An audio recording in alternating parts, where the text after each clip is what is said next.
कोठारी परिवार को बड़ा झटका लगने जब प्रार्थना सबके सामने यह मान लेगी कि वह अंश को पसंद करने लगी है।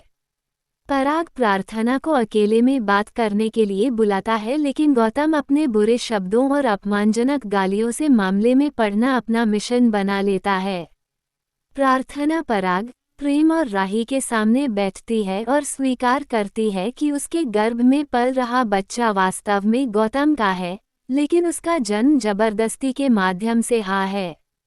अचानक गौतम बीच में बोल पड़ता है और कहता है कि वह प्रार्थना को अपना बोझ अपने सिर पर नहीं डालने देगा, जिस पर प्रार्थना जवाब देती है कि वह गौतम से बच्चे की जिम्मेदारी लेने के लिए नहीं कहेगी।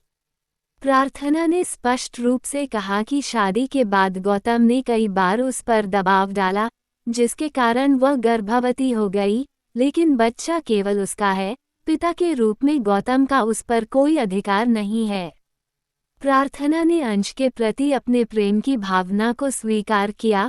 गौतम हैरान रह गया।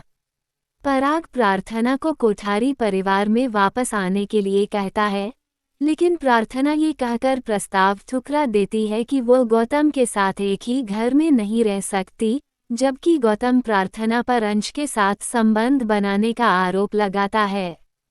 प्रार्थना आखिरकार अपने लिए कदम उठाती है और कहती है कि वो वास्तव में पिछले कुछ दिनों के साथ अंश को पसंद करने लगी है, क्योंकि वह एक ऐसा व्यक्ति है जो दया और देखभाल के साथ उसका समर्थन करता है। प्रार्थना कहती है कि उसने अभी तक अंश को सच्चाई नहीं बताई है, लेकिन वो बाकी लोगों को ये स्पष्ट कर देना चाहती है कि उसके दिल में अंश के लिए कुछ छिपी हुई भावनाएं हैं।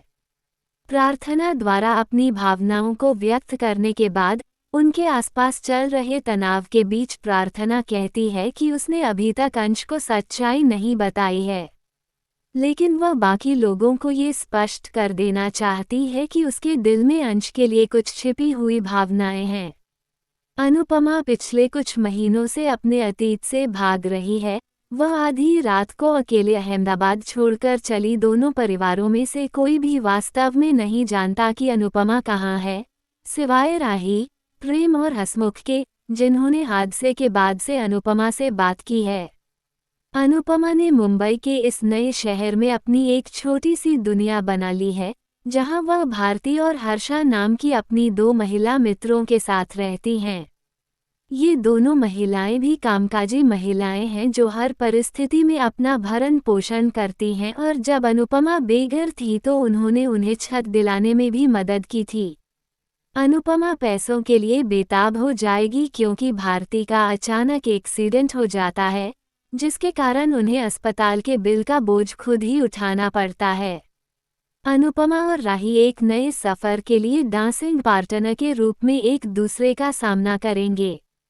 डॉक्टर द्वारा एक व्यापक सर्जरी की आवश्यकता की घोषणा के बाद अनुपमा पैसों का बंदोबस्त करने और राष्ट्रीय नृत्य प्रतियोगिता का पोस्टर ढूंढने का तरीका खोजेगी। इस बीच परी राही को प्रतियोगिता के लिए अधिकारियों से संपर्क करने के लिए प्रोत्साहित करती है, भले ही उसने स्वयं कोई टीम नहीं बनाई हो। अनुपमा और राही एक ही समय में अधिकारियों से संपर्क करेंगे और वास्तविक पहचान जाने बिना ही एक दूसरे के साथी बन जाएंगे। जब माँ और बेटी एक दूसरे के सामने डांस पार्टनर के रूप में आएंगी तो उनकी प्रतिक्रिया क्या होगी?